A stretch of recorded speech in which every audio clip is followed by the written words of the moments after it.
for the first time in a long time, statewide, this was an issue of Democrats crossing over in county elections and county commission and school board races, and they have had an effect. Plus, they're running candidates as independents.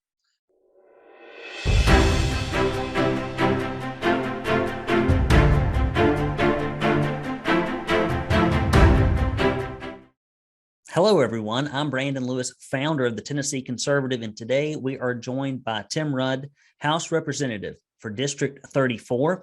Tim is the chairman of the Elections and Campaign Finance Subcommittee and a member of the Local Government, Transportation, and Insurance Committees. Rudd formerly served on the Tennessee Republican Party State Executive Committee for 18 years. He hardly looks 18, but he did. He served for 18 years and has been a longtime activist in the Rutherford County Republican Party. Tim graduated from Smyrna High School and attended MTSU. He is the owner of Stones River Strategies, a direct mail and marketing company that is not affiliated with Phoenix Solutions in any way. He has been an affiliate broker with Coldwell Banker Barnes for the past 22 years. His hobbies include building computers, woodworking, photography, and collecting music memorabilia and antique watches. Tim attends Franklin Road Baptist Church in Murfreesboro. Tim, welcome to the program. Hello. You left out my most important activity. I'm also, for 22 years, I've been a Coldwell Banker realtor. What? Did I skip? I said that. I read it right here. He has been an affiliate broker with Coldwell Banker for the last 22 years. You just tried to put that in there to be in politics and lose money. Yes. Well, you just put that in there for shameless self-promotion, which I do a lot of, and I can completely agree with. So welcome. I'm glad you're here. I got to know Tim when I worked for Congressman Desjardins when he got redistricted into Murfreesboro. It's been about 10 years ago. It's hard to believe. And at that time, you were involved, I think, in the local Republican Party. Were you serving as treasurer then? No, that was in the early 90s, but I was involved in the executive committee as a member of the state executive committee is why I was on the local. Okay. So one reason I wanted to get Tim on here is because a lot of this that we're going to discuss today has two components: the state Republican Party and its governing mechanisms in the Tennessee legislature. And so Tim is very qualified to look at both of those issues. So tell people about the origins. I don't think people really understand this, the origins of Democrat crossover voting that's allowed in Tennessee in Republican primaries, and why we still have this arcane and unusual situation that a lot of states just simply do not have. Well, the crossover voting from either party, we have what's called open primaries, which means it's under state law. It's a Class C misdemeanor if you cross over, one party crosses over and votes in the other party's primary. But DAs are not enforcing that because it's rather hard to prove. If you have an intention on switching parties and staying, you just keep voting in the other party's primary, or you sign an oath of allegiance to that party, and it's okay under the law. Otherwise, it's a Class C misdemeanor, and the only way you can prove that somebody is not crossing over just to affect the vote, but not loyal to that party. Let's say that you voted in a Democrat primary, or let's say a Democrat voted in the Republican primary, and then the next election, they went back to the Democrat primary. That would indicate that they broke the law. However, if they kept voting Republican, that means they switched parties, so that they wouldn't be breaking the law. So it's rather hard to prove. But then lately in the press, a lot of and through emails, a lot of the Democrats and other counties have actually been communicating with their own people to do this. So we know they're breaking law. It's documented. It's a Class C misdemeanor, which means it's a smaller crime. And the DAs in most counties are so busy with, rape and murder and other violent crimes, they really don't have the staff to support prosecuting a lot of minor offenses. So they just haven't gone after this. It depends on what county you're in. A DA in one county could be very strict and go after this and enforce the law, then others may not. So if it's a Class C, D, whatever class of misdemeanor it is, has there ever been a case, to your knowledge, of this being prosecuted ever? Not to my knowledge, but what went on since I've been involved in politics since the 90s, I'm not aware of any. Before that, I don't know. So, I always say that if a law is not enforced or if it doesn't have any teeth, it might as well not be on the books. So, like in a way, that being in the law, if it's not enforced, is kind of a moot point for protecting the primaries. So, to your knowledge, what is the threshold or tipping point for a Republican candidate if they win with Democrat votes to rescind it? For example, here in Hamilton County, we just had a very tight primary race. It was three-way. And there's a petition in front of the SEC. I think that's going to be heard tomorrow, if that's my understanding, in front of the state executive committees via Zoom. And Weston Wamp won the GOP primary very narrowly. And there's all this evidence that Democrats came in purposefully and voted in this primary. You have former chairmen saying online who said Democrats can't elect a Republican, or who said Democrats can't elect a county mayor.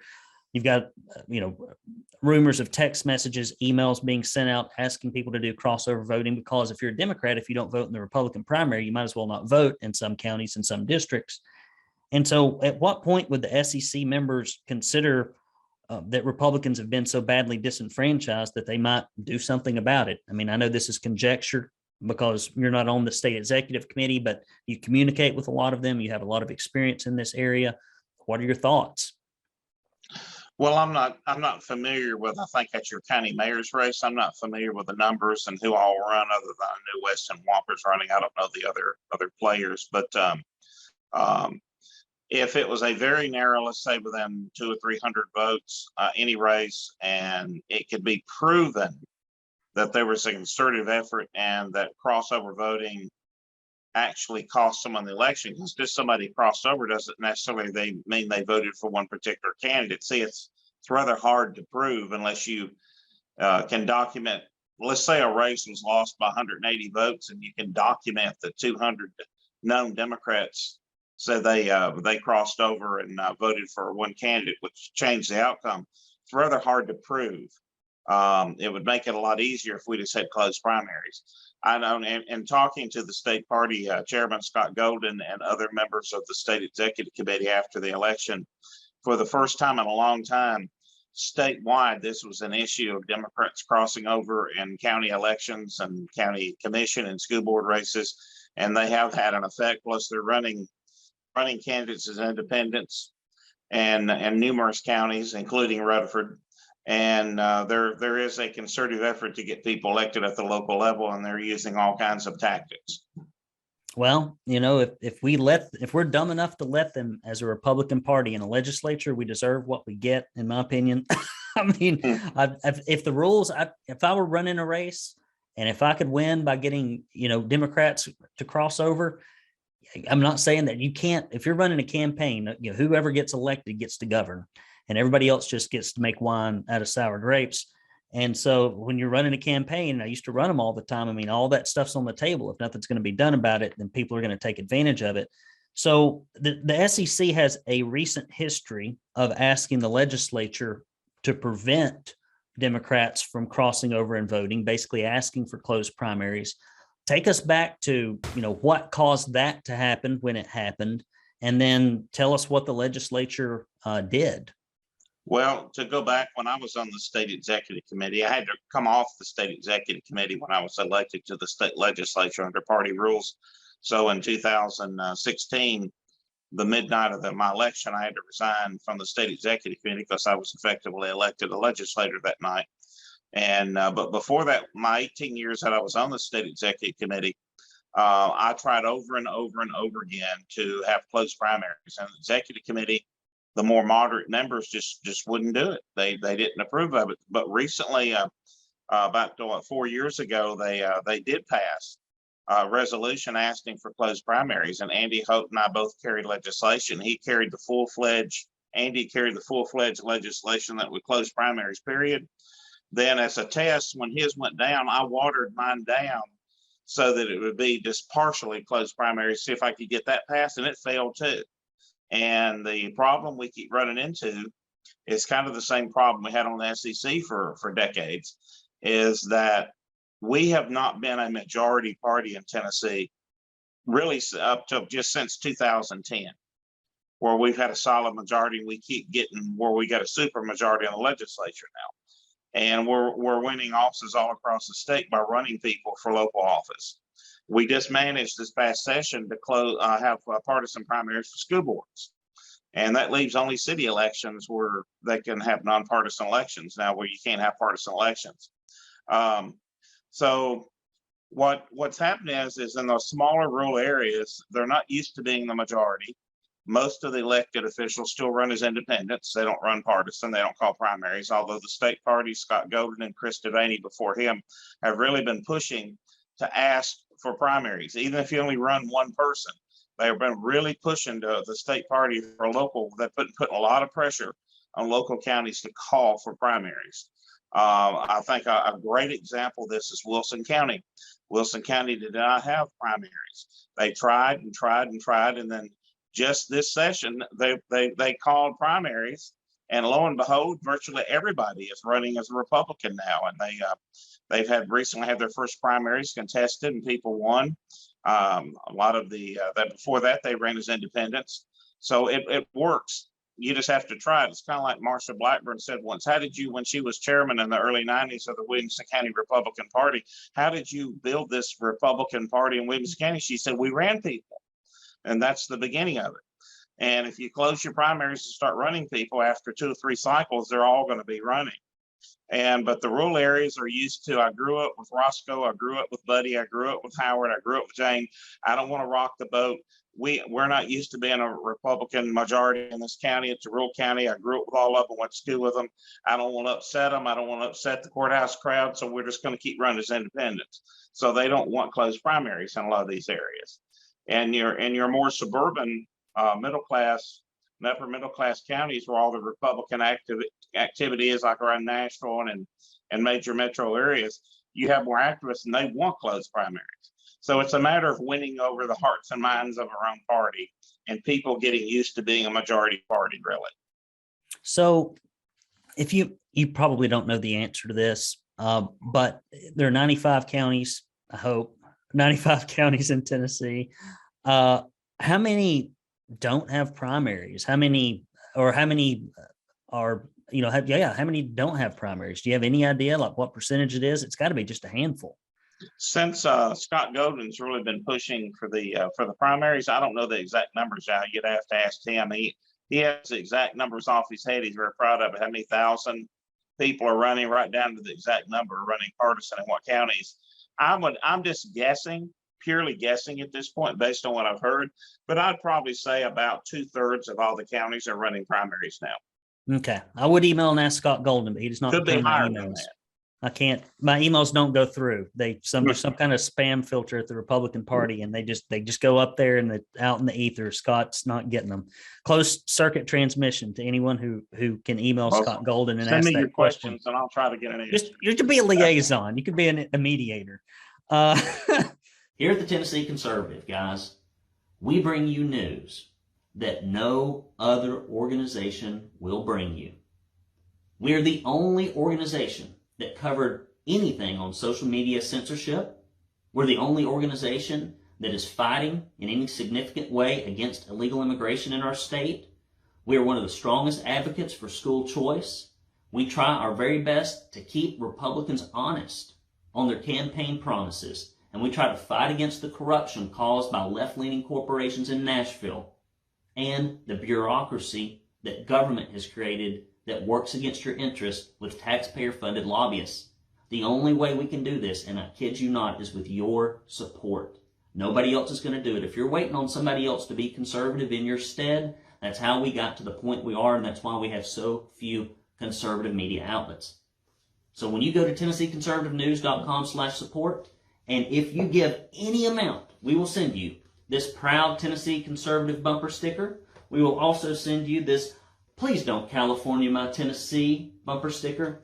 And we will send you a directory, and I hope this thing changes in the primary, of all our state Republicans, both at the House and at the Senate level, so that when they try to do shenanigans, You can call them and tell them to stop. And when they try to do good things, you can ask them to go forward. And finally, if you give $50 or more, or a recurring donation of $10 or more, you will get this proud Tennessee conservative tumbler. Now, this tumbler was made from the melted down sword of Excalibur. It has magical properties. It will imbue you with superpowers. It will correct all of your vitamin deficiencies. It also cures most rheumatoid arthritises. And if you were to take this, and if you were to put all the campaign promises in here that are made on the campaign trail, this also has, like Wonder Woman's magic lasso, it has the ability to get truth out of people. If you put most Republicans' campaign promises in here, which would fill it up to the very brim,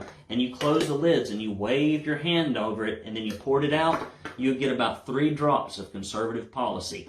That is how magical this tumbler is, and it helps conservative messages and news get out there. Guys, I need your help. Go to TennesseeConservativeNews.com/support. I'll plainly tell you, last year, we got our taxes back. I put 65 grand into this puppy.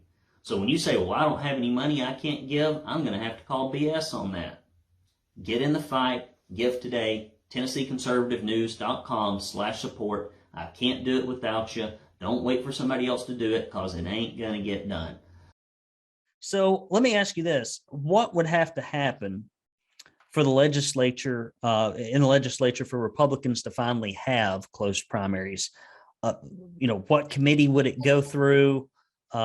If it's going through the old state and local government committee, whoo, that's a rough one to try to get through. We couldn't even get like transparency for taxpayer funded lobbying to get a second out of that one. It's like the one that, well, at least the committee, not the subcommittee necessarily, but it's been rough on the House side, and maybe it's a different one.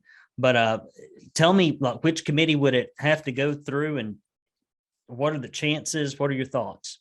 And on the Senate side, which is where most of these efforts die, the state and local government committee would go. They don't have subcommittees in the Senate. Would go through state and local government, and there's where a lot of election laws and things like this die.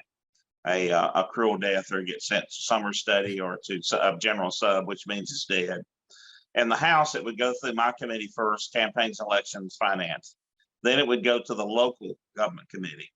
And then from there, depending on what the bill says, it would either go on to the go straight to finance at that point, or if it didn't have a big fiscal note, depending on how the legislation is written, it could then go double referred to government operations committee. But probably it would just go through my subcommittee and then local, and then it would go on to finance in the full.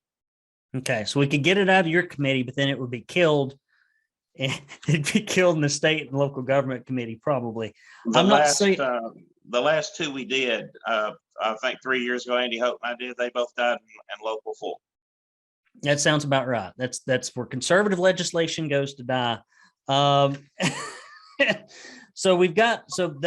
what we've got to look for and hope for. We had a lot of fights in the legislative session for things that I thought were pretty brain dead, simple legislation, like you can't transport illegal immigration, or you can't mass transport legal immigrants in Tennessee. That thing got killed. Social media censorship might be a good idea. No, don't have $100,000 for that, but we got like $500 million for NFL millionaire and billionaires. Amazing. Last session, things I thought would just sail through because it's what the party or the primary voters want, but it's not. Those aren't the people cutting the checks from the PACs up there. That's not what they want. You've been very kind with your time here, Tim. What's your last word on all this? What would you recommend to people? What are your thoughts on the subject? Lay it on me. Give you 3 examples of bills, and I can tell you where I think the solution, long-term or short-term solution of this is. Number 1, to give you an example where we're at just this session, I had 2 bills to kind of test the waters. I didn't call for closed primaries, and I didn't call for registration. But what I did say is I had a bill that stated on new forms going forward, so we could use the old forms up, that people had a right to write in their party affiliation when they registered to vote, whether you're Democrat, Republican, Libertarian, Communist, whatever. You could just write it in and we put it in the database. Had no bearing.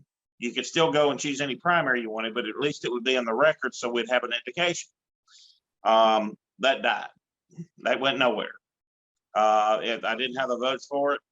I just withdrew it. I got it through my committee, and we were discussing, and a lot of senior leadership, some of them very conservative, not the upper leadership on chairman's, and it just didn't have the support. And then the other bill I had, which you think would really flow through, but it died in the Senate. And I had a bill about the signed notification of closed primaries.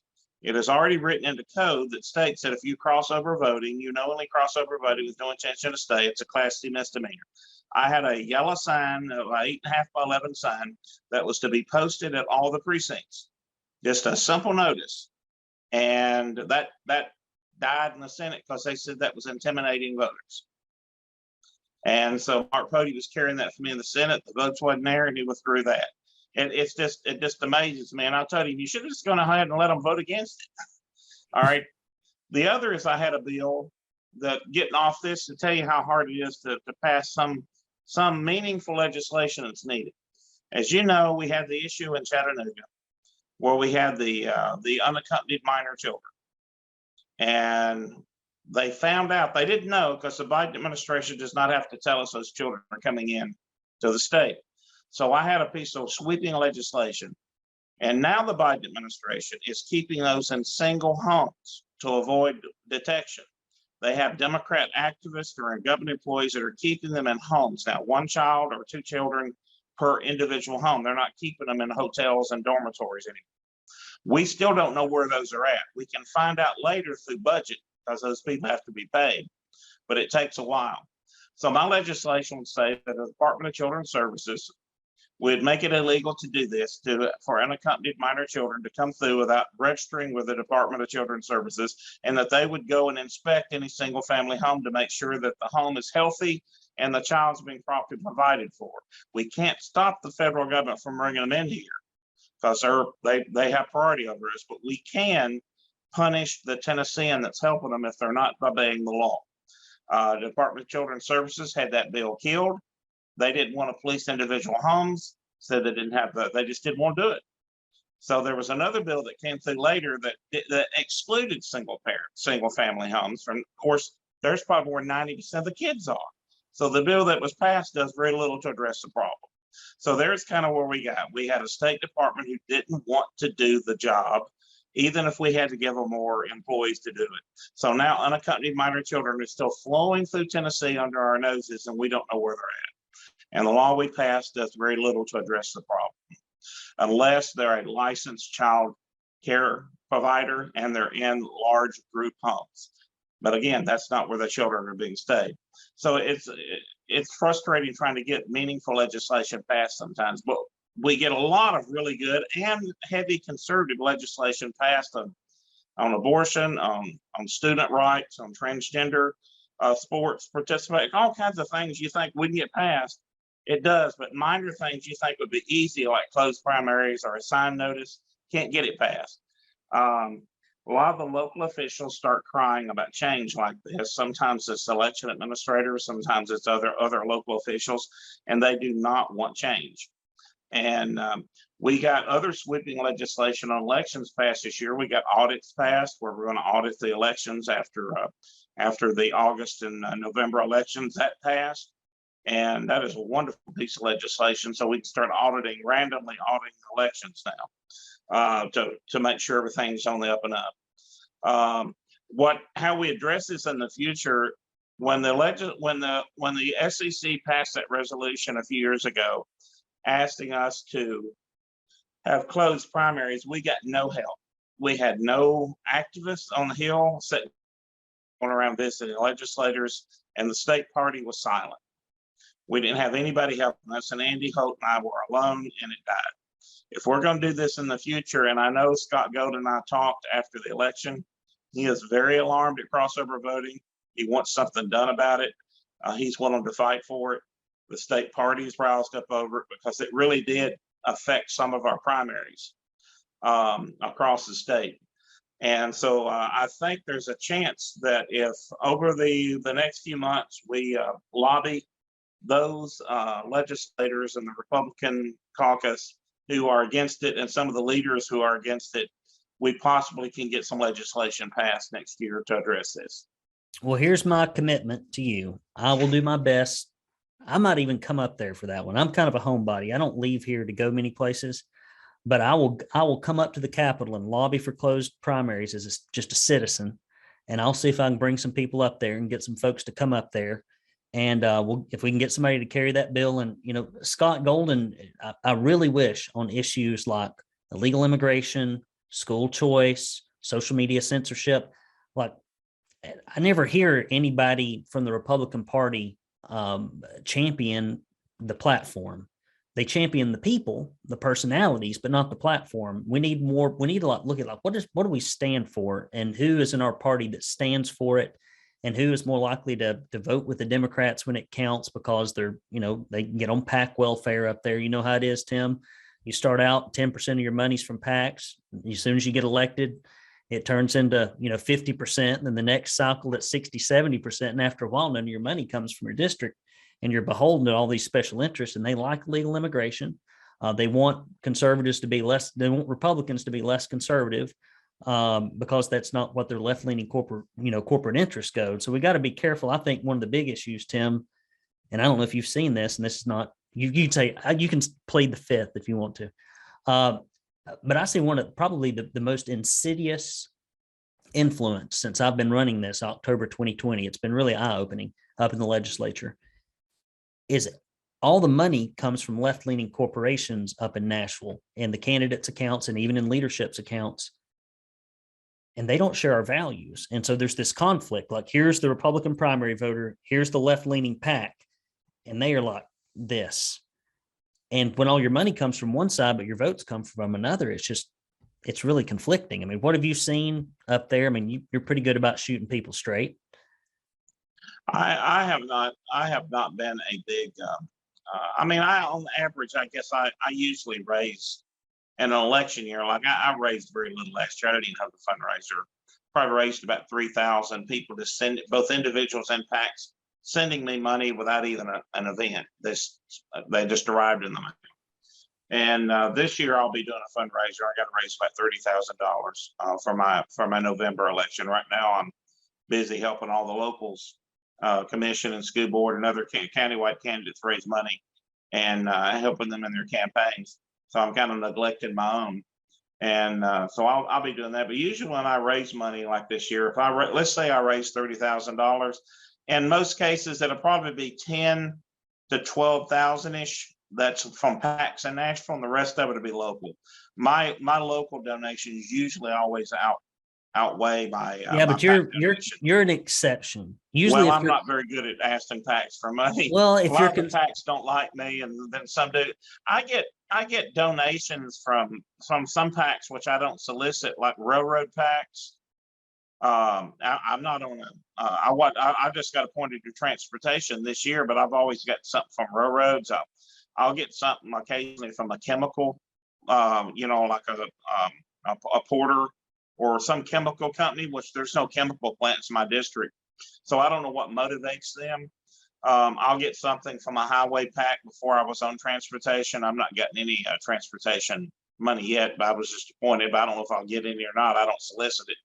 But I've been on insurance for a long time, and I'll get money from both sides. I'll get money from hospitals. I'll get money from the insurance, but at no point has any of them ever said, hey, we gave you money, would you vote this way? Nobody's ever brought that up. And I don't get a lot. I kind of offended. Sometimes I look back, even though I haven't asked these people for money, I look back at my other colleagues and I say, wow, goodness gracious, they got 50,000. I only got 10. They must be doing something right. And I'm doing something wrong. But on average, I guess I usually have about 30 or 40,000 in my account, and I usually have about 70 to 100,000 for an election. And but it's a variety of me. It's always been a variety. I don't have a certain niche, but you think most of what I would consider most of the real liberal PACs and organizations, they don't particularly care for me that much, like the statewide chamber and the trial lawyers and others. They really don't put me on their Christmas list. Well, the chamber, of Commerce at the state level and the NFIB on stuff like illegal immigration, buddy, they try to kill that stuff. And it's such a shame because you've got these rural chamber of commerce that are primarily conservative, just trying to help their businesses. But the state chamber of commerce is very much plugged into the national chamber of commerce, and they are very left leaning. I mean, here in our county, we had to report on the fact that they're having everybody take these pledges that our county is systematically racist, and that we need to address it. All this diversity, equity, inclusion, this, what I call new racism. They just package it up. The devil's not lazy. And he packages up racism every, 10 years. Like when people catch on, okay, this is racist. This is slavery. It's against black and brown people. He's like, well, they figured this out. Let's give it a rest for about 5 years and get a little peace and quiet going between race relations. And then we'll just put it on somebody else. And people are dumb enough to fall for it again and again. And it happens here with our local chamber. It's a shame, really, because we've got a great community, and I live right in the middle of a cultural melting pot, and I don't see any of it. If anybody's going to see it, I'm three houses off Brainerd Road. I'd see it all the time. Anything else that's going on you just want to talk about before we let go? This last part's been a little ad lib. Oh, I don't know what really to talk about. There's so many issues to talk about. You mentioned the Titan Stadium earlier. I didn't support the Titan Stadium getting the bond and the $55 million advance, and I felt that my argument was that our schools need money. Rutherford County needs money for other issues. My district needs money. We got roads and bridges that need to be built and expanded, and new highways, and I couldn't justify supporting a private enterprise getting that kind of money. Now, of course, it's going to generate some extra revenue, but to me, basically, it's remodeling Titan Stadium and putting a roof on it in the same location. I don't see how it's suddenly going to spur development when the current stadium has it. And by the way, on either side of Titan Stadium, which they will in the future claim that this new dome stadium has developed all that area that's undeveloped, it's already committed, being developed. You got Oracle that's coming in on one side, which is already committed, has nothing to do with Titan Stadium. On the other, where all the scrap metal is, they were given their eviction notice 2 years ago to be out because they're going to redevelop that into condos. So again, that development that's coming around Titan Stadium has absolutely nothing to do with Titan Stadium, but I bet you they claim it in the future. Now, listen, don't be using logic and reason. We need more social media posts about how it's going to make everything better. And, we need to get about 12 lobbyists involved trying to fleece the public up there in Nashville and to act as if that is just business as usual. Tim, don't say stuff like that. That's going to stop the PAC money from coming quick. You probably just lost 10 grand there. You got to keep that under your hat. Well, Bud, I've enjoyed having you on the program. You're somebody that I can always count on when there's like a question about something to help us. We're always trying to get conservative legislation passed. You've been remarkably helpful and a wealth of wisdom as I've tried to learn the last 2 years. It has been, there's still a lot I don't know. 18 months from now, I'll know more than I know now. But you've been very helpful, and we can count on you to be conservative. I always say you can't count on people 100% of the time, and you take it vote by vote. But you're somebody that we can count on. More, we agree far more than we ever disagree, and I appreciate what you do because you're in an area that could easily have a terrible representative. All of our RINOs in Tennessee come from the metro areas and the collar counties around the metro areas, just about. There's a few exceptions, but you're right there in Murfreesboro, and you're kind of one of those shining conservative exceptions in a metro area, and we're thankful for it. Well, I'm kind of proud that both in the House and Senate, they got a pretty good delegation. We all work together. Rutherford just keeps growing and growing and growing. We got our 5th House seat.